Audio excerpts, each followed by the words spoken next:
గ్రామంలో జీడిపి అనేది పెరగాలి. జీడిపి అనేది అందరికి అర్థమవుతుంది. జీడిపి అనేది గ్రాస్ ప్రోడక్ట్ అనేది. గ్రాస్ ప్రోడక్ట్ పెరిగితే ఆటోమేటిక్గా నా గ్రామం అనేది ఏమవుతుంది, కొద్దిగా స్వావలంబన అంటే ఇండిపెండెంట్ అవుతుంది. సో ఆ గ్రామంలో ప్రజలు కూడా ఏం అవుతుందంటే వాళ్ళ ఒక కావాల్సిన వనరులు కానీ కావాల్సిన ఇది అవన్నీ కూడా వాళ్ళకి అక్కడే దొరుకుతాయి. కాబట్టి వాళ్ళు బయటకు వెళ్ళడం తర్వాత ఈ హ్యూమన్ రైట్స్ అనేది వైలెన్స్ రావడానికి అవకాశం చాలా తక్కువ ఉంటుంది. సో అయితే ఇప్పుడు అంటే మనం అందరం కూడా హ్యూమన్ రైట్స్ మీద పనిచేస్తున్నాం. కాబట్టి ఈ సంవత్సరం ఈ మన ఐహెచ్ఆర్సీ తరఫు నుంచి ఒక 9 విషయాల మీద పనిచేయాలనుకుంటున్నాం. ఫస్ట్ ఏంటంటే ఏపీ గవర్నమెంట్ స్కీమ్స్ మీద. ఏంటంటే గవర్నమెంట్ ఏ గవర్నమెంట్ కాక ప్రజల గురించి, పేద ప్రజల గురించి స్కీమ్స్ అయితే ఉంటాయి.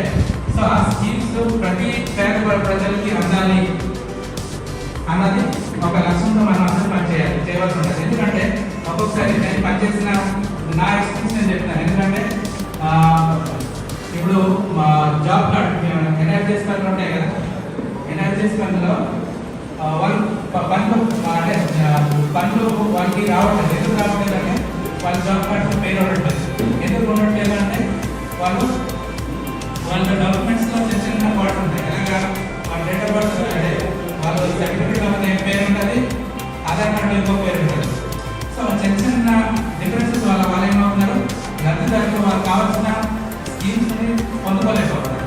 సో మనం చేయవలసింది ఏంటంటే అలాంటివి ఏమైనా ఉన్నాయని మనం అడ్రస్ చేయగలుగుతాం. అంటే ఏంటి, ఈ స్కీమ్స్ గవర్నమెంట్ ఇచ్చిన స్కీమ్స్ కూడా అందుకోవడం అనేది హ్యూమన్ రైట్స్ వల్ల అంటే వాళ్ళ రైట్స్ అది, అవునా కదా. సో రెండోది ఏంటంటే సెంట్రల్ గవర్నమెంట్ స్కీమ్స్ మీద కూడా మనం పని చేయవలసి ఉంటుంది.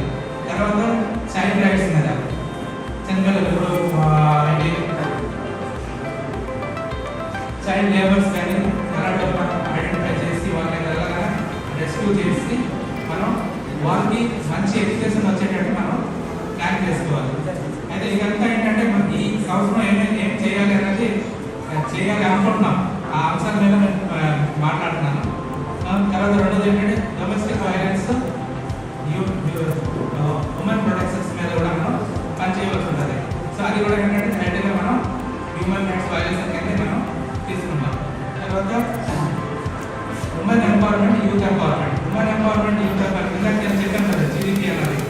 జీడిపి అంటే ఏమవుతుంది, ఆ గ్రామంలో ఉన్న ప్రొడక్ట్స్ని మనం పెంచేటట్టు, ఆ గ్రామం నుంచి ఏమి వస్తుందో అది పెంచేటట్టు చేయాలి. అంటే మనకు కావాల్సింది ఏంటంటే అక్కడ యూత్ని కానీ అక్కడ ఆడవాళ్ళని కానీ మనం ఎంపవర్ చేయవచ్చు. ఇప్పుడు మనం పొందూరు వెళ్ళాము. పొందూరు ఏంటి అక్కడ ఖాదీ బాగుంటుంది అన్నారు. సో కానీ ఖాదీ ఇండస్ట్రీ అన్నది ఏమవుతుంది, నాకు నెమ్మదిగా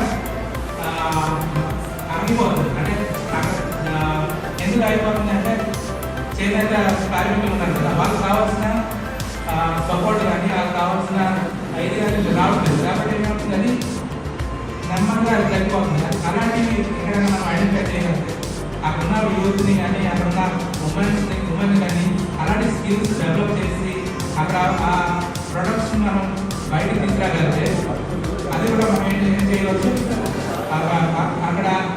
అక్కడున్న ప్రజల్ని మనం లేదంటే వాళ్ళకి ఉమెన్ని అక్కడ యూత్ని ఎంపవర్ చేసి లోకల్లో మనం ఎక్కడ ఎంప్లాయ్మెంట్ కలిగించగలిగితే అది కూడా మనం ఏం చేస్తామంటే మనం హ్యూమన్ రైట్స్ కాపాడినట్టే ఉంటుంది.